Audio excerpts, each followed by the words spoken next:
नमस्कार, good morning. अक्ष foundation के लाइव क्लासेस में एक बार फिर से आप सभी लोगों का बहुत बहुत स्वागत है। अक्ष foundation empowering excellence in collaboration with my tutors 24। हम लोगों ने यह बीड़ा उठाया है कि SSC JST paper 2 descriptive paper जो होने वाला है उसके लिए आप लोगों का जो अभ्यास, अनुवाद का अभ्यास है, वह अभ्यास हम निरंतर कराएं। और रोज प्रतिदिन हमारे लाइव सेशन चल रहे हैं शाम को 8 से 9, जिस लाइव सेशन के अंदर में आपको अनुवाद का ऑनलाइन लाइव प्रैक्टिस करवाया जाता है। जो लोग किसी भी कारणवश उस लाइव प्रैक्टिस में हिस्सा नहीं ले पा रहे हैं, उसमें नहीं आ पा रहे हैं, उन लोगों के लिए यह वीडियो श्रृंखला की शुरुआत की गई है। तो आज हम लोग हिंदी से अंग्रेजी यानी कि हिंदी टू इंग्लिश ट्रांसलेशन की एक के दो अनुच्छेद, दो पैसेज हम यहाँ पे देखेंगे अनुवाद करके किस प्रकार से आप बेहतर तरीके से एग्जाम में अनुवाद कर सके।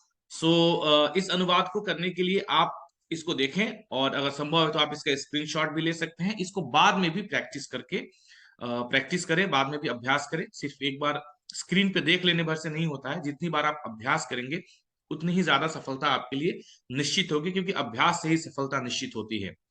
तो यह पैसेज आपके सामने स्क्रीन पे है। इन आंदोलनों में एक विचारात्मक विविधता थी। इनकी जमीन भी एक दूसरे से भिन्न दिख रही थी। पारंपरिक मार्क्सवादी समझ को ठुकराते हुए आंद्रे गोज, रुडोल्फ बारो, एला तुरेन और यूर्गन हैबरमास ने अपने अपने तरीके से दावा किया कि सामाजिक राजनीतिक अस्मिता और राजनीतिक कार्रवाई की खातिर की जाने वाली गोलबंदी के लिए वर्ग अब एक कारगर प्रत्यय नहीं रह गया। तो इस प्रकार से आप देखें कि यह एक ऐतिहासिक प्रकार का एक पैसेज है जिसको कि आपने अनुवाद करना है। तो आइए हम अनुवाद की शुरुआत करते हैं और देखते हैं कि कैसे इसका अनुवाद होगा। पहला जो वाक्य है, हम एक एक वाक्य का अनुवाद देखते जाएंगे। पहला वाक्य है, there was an ideological diversity in this movements. इन आंदोलनों में एक विचारात्मक विविधता थी। बहुत आसान है। There base was also looked different from each other. इनकी जमीन भी एक दूसरे से भिन्न दिख रही थी। इसका अनुवाद इस प्रकार से किया गया है कि देयर बेस, अब जमीन के लिए यहाँ पे लैंड हमने यूज नहीं किया। देयर बेस मतलब जमीन, जो हिंदी में लिखने का भाव है वो अर्थ हुआ कि उनका आधार, उन आंदोलनों के आधार अलग अलग थे, एक दूसरे से अलग अलग दिख रहे थे। तो हिंदी में हम आधार के लिए जमीन का शब्द का प्रयोग करते हैं। वह हिंदी की शैली में बिल्कुल उपयुक्त है और सही भी है। अंग्रेजी में अगर हम लैंड यूज करते हैं तो भी चलेगा, लेकिन वह उतना अप्रोप्रिएट नहीं लगेगा जितना बेस अगर हम यूज करें तो लगेगा। पारंपरिक मार्क्सवादी समझ को ठुकराते हुए आंद्रे गोज, रुडोल्फ बारो, एला तुरेन और यूर्गन हैबरमास ने अपने अपने तरीके से दावा किया कि सामाजिक राजनीतिक अस्मिता और राजनीतिक कार्रवाई की खातिर की जाने वाली गोलबंदी के लिए वर्ग अब एक कारगर प्रत्यय नहीं रह गया है। तो आइए देखते हैं कि इसका अनुवाद किस प्रकार से करना है। Rejecting the traditional Marxist understanding, Andre Gros, Rudolf Barrow, Ellen Tura, and Jürgen Habermas claimed in their own ways that class was no longer an effective suffix for socio-political identity and mobilization for the sake of political action. यहाँ पे एक प्रश्न छात्रों ने किया था कि sir ये जो नाम लिखे गए हैं जैसे आंद्रे ग्रोज और इस तरीके से, तो क्या इनको हम, अब चूंकि ये रसियन उनकी लिपि के हिसाब से लिखा गया, तो क्या हम वैसे लिखें या हमको एग्जैक्ट मीनिंग समझ में नहीं आया तो कोई फर्क नहीं पड़ता है। आप इसका लिप्यांतरण करें, जिस प्रकार से आप हिंदी का लिप्यांतरण अंग्रेजी में करते हैं, आप लिप्यांतरण कर दें। बहुत ज्यादा अगर बिल्कुल ही एकदम सही नहीं हुआ उससे कोई फर्क नहीं पड़ता है। आप बिल्कुल लिप्यांतरण कर देंगे और वह आपका अनुवाद सही माना जाएगा। इन विद्वानों ने 9 सामाजिक आंदोलनों को उत्तर औद्योगिक सामाजिक संरचनाओं की पैदाइश करार दिया। The scholars termed the neo-social movements, नौ सामाजिक आंदोलन, neo-social movements as the birth of post-industrial social structures। ठीक है।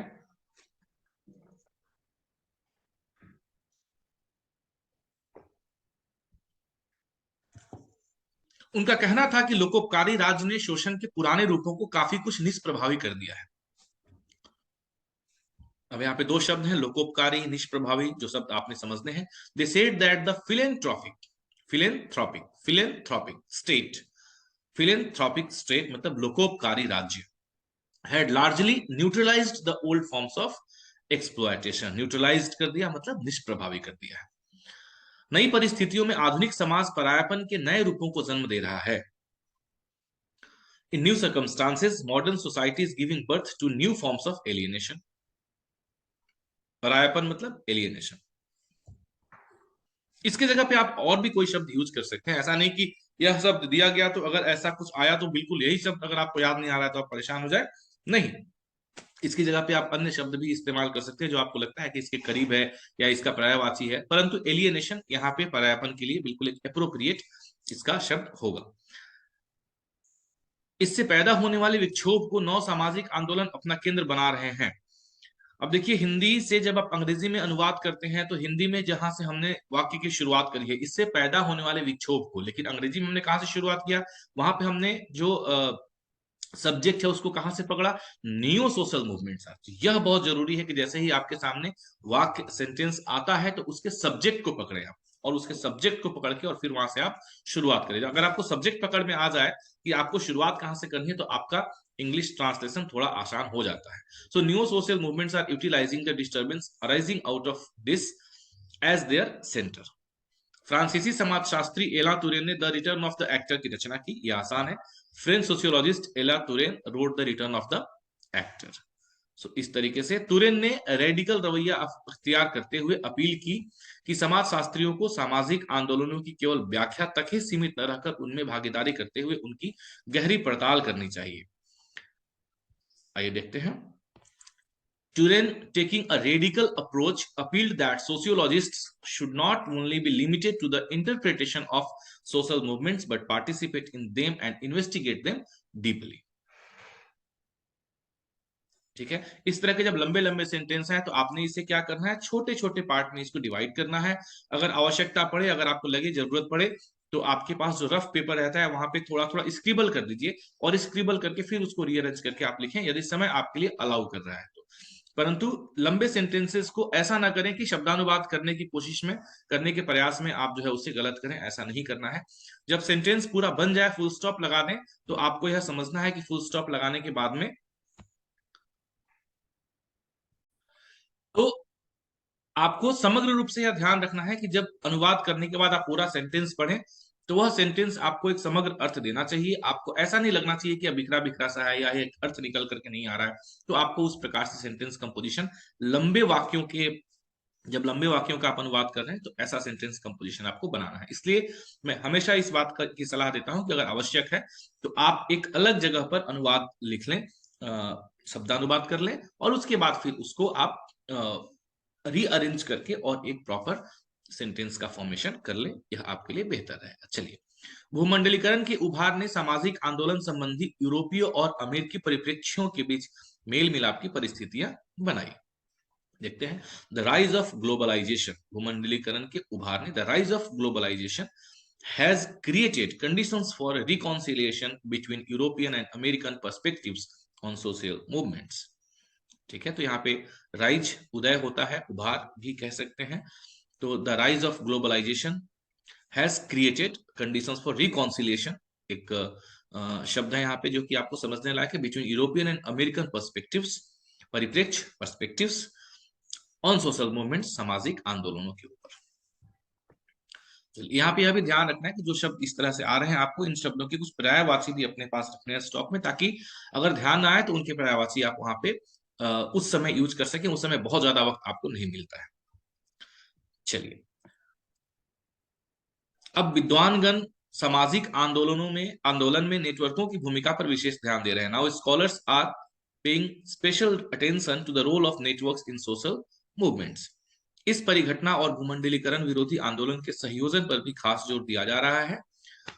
Special emphasis is also being given to the association between this phenomenon and the anti-globalization movement.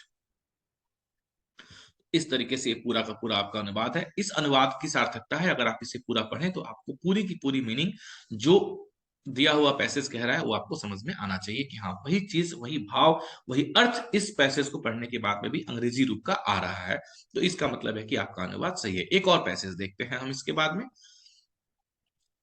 अब हम यह भी इतिहास से संबंधित एक पैसेज है, जो कि भारतीय इतिहास से संबंधित पैसेज है। 13 अप्रैल मानव इतिहास के सबसे भयावह प्रकरणों में से एक और भारत में ब्रिटिश शासन के सबसे काले अध्याय जालियांवाला बाग हत्याकांड की वर्षगांठ का द्योतक है। तो आइए हम इस पे बात करते हैं कि April 13 marks the anniversary of the Jallianwala Bagh massacre, one of the most frightening episodes in human history and the darkest chapter of British rule in India. Jallianwala Bagh के ऊपर यह अनुच्छेद दिया गया है। तो इस प्रकार से इसका अनुवाद हमने किया पहले वाक्य का, दूसरा वाक्य देखते हैं। जालियांवाला त्रासदी ने इतिहास की श्रृंखला और ब्रिटिश शासन की दास्तां उखाड़ फेंकने के लिए भारत के संघर्ष का स्वरूप ही बदल दिया। ठीक है। The Jallianwala tragedy change the course of history and the nature of India struggle to overthrow the slavery of British rule. यहाँ पे स्वरूप के लिए आप फॉर्म भी लिख सकते हैं कि change the form of history. स्वरूप मतलब ऐसा आप सोच सकते हैं, लेकिन आपको यह समझना है कि जिस परिप्रेक्ष्य में आपका दिया हुआ पैसेज में जो बात कह रहा है, जिस कालखंड की बात की जा रही है, जिस परिस्थितियों की बात की जा रही है, वहां पे उसी बात को अगर हम इंग्लिश की, अंग्रेजी की शैली में कहें तो क्या शब्द ज्यादा अप्रोप्रिएट रहेगा और कौन सा शब्द उसी चीज को प्रॉपर डिफाइन कर पाएगा, वो आपको ध्यान रखना है। तो यहाँ पे जैसे change the course of history जो है उस बिल्कुल उसी भाव में वहां पे परिलक्षित हो रहा है, इसे ध्यान रखना है। ठीक है। उसके बाद देखते हैं, इसने अगले 28 वर्षों तक भारतीय स्वतंत्रता के लिए समर्पित स्वतंत्रता सेनानियों के लिए प्रेरणा के सबसे बड़े स्रोत के रूप में कार्य किया। अंततः जब भारत ने विदेशी शासन से स्वतंत्रता प्राप्त की, तो it served as the greatest source of inspiration for the freedom fighters dedicated to the cause of Indian independence for the next 28 years when India finally gained independence from foreign rule। मतलब 28 सालों तक इसने कार्य किया। तो वह जो भाव है, वह भाव आपके अनुदित पैसेज में एज इट इज आना चाहिए। जालियांवाला बाग हमें इस बात का स्मरण कराता है कि हमने कितनी मुश्किल से अपनी आजादी हासिल की और यह कितनी मूल्यवान है। तो यह आसान वाक्य है। Jallianwala Bagh reminds us of how hard we fought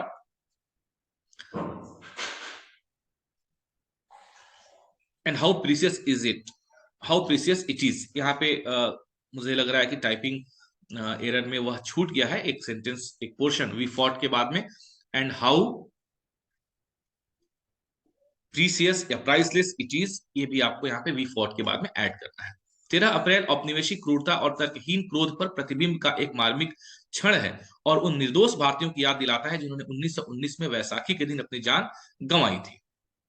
So 13 April is a poignant moment of reflection on colonial brutality and irrational anger, and a reminder of the innocent Indians who lost their lives on the day of Baisakhi in 1919। तो यहाँ पे who lost हम कह सकते हैं, who sacrificed भी कह सकते हैं। इस पैराग्राफ पे हमारे एक बहुत ही वरिष्ठ हमारे मार्गदर्शक डॉक्टर राजीव कुमार रावत सर ने यह कमेंट दिया कि जहां पे हम लॉस्ट लिखे हैं, लॉस्ट एक बहुत ही साधारण परिप्रेक्ष्य में, साधारण संदर्भ में कहा गया शब्द है जब कोई अपनी जान गंवाता है, लेकिन वह एक सेक्रीफाइस हम कह सकते हैं। एक तरह से उन लोगों ने उनकी जान की बहुत कीमत थी। तो इस तरीके से हमने जो है, क्योंकि उस कीमत के ऊपर उस कांड के बाद, उस घटना के बाद में भारत में जो आजादी के लिए क्रांतिकारी आंदोलन थे, उन्होंने बहुत जोर पकड़ा और अंग्रेजों के ऊपर बहुत ज्यादा दबाव पड़ने लगा और फलतः जो है हम अपने आजाद देश की जो हमारी संकल्पना थी उसकी तरफ हम लगातार आगे बढ़ते चले गए। तो इसीलिए वहां पे हु सैक्रिफाइस्ड हम भी कह सकते हैं, who laid down their lives भी कह सकते हैं on the day of Baisakhi. So lost को हम चाहे तो उस ऐसे वर्ड से रिप्लेस कर सकते हैं। ठीक है। अप्रैल 1919 का नरसंहार कोई अकेली घटना नहीं थी, बल्कि यह एक ऐसी घटना थी जिसकी पृष्ठभूमि में कई कारक जुड़े थे। देखते हैं। The April 1919 massacre was not only an incident, rather many factors were connected in its background। ये सिंपल सा ट्रांसलेशन है, इसमें बहुत कुछ बताने की बात नहीं है। यह समझने के लिए कि 13 अप्रैल 1919 को क्या हुआ था, हमें इससे पहले की घटनाओं पर एक नजर डालनी होगी। So to understand what happened on April 13, 1919, we have to take a look at the events that preceded it। तो इस प्रकार से यह पूरा का पूरा आपका ये अनुवाद का पैसेज आप देख पाएंगे। और अगेन वही बात मैं रिपीट करूंगा कि अनुवाद का पैसेज देखने के बाद में आपको ओरिजिनल पैसेज के अर्थ और अनुदित पैसेज के अर्थ में बिल्कुल समानता होनी चाहिए। So thank you so much इस वीडियो को देखने के लिए। इस तरह के वीडियो की श्रृंखला हम लगातार अक्ष फाउंडेशन के इस यूट्यूब चैनल पे आपके लिए लेकर के आएंगे। अगर आप इसे सब्सक्राइब करते हैं तो वह चैनल आप यह वीडियोज आपको लगातार मिलते जाएंगे। इस पूरे वीडियो के दौरान अगर किसी भी तरह की कोई बात आपको लगी, कि कोई सुझाव आपका लग रहा है कि कोई और चीज में ऐड की जानी चाहिए, या किसी और तरह का सुझाव आपके मन में आ रहा है, तो कमेंट बॉक्स में उसे जरूर कमेंट करके बताएं, ताकि हम अपने अनुवाद के ऊपर जो भी वीडियोस की हम श्रृंखला बना रहे हैं उसको हम और ज्यादा परिनिष्ठ कर सकें, उसे और ज्यादा हम बेहतर बना सकें।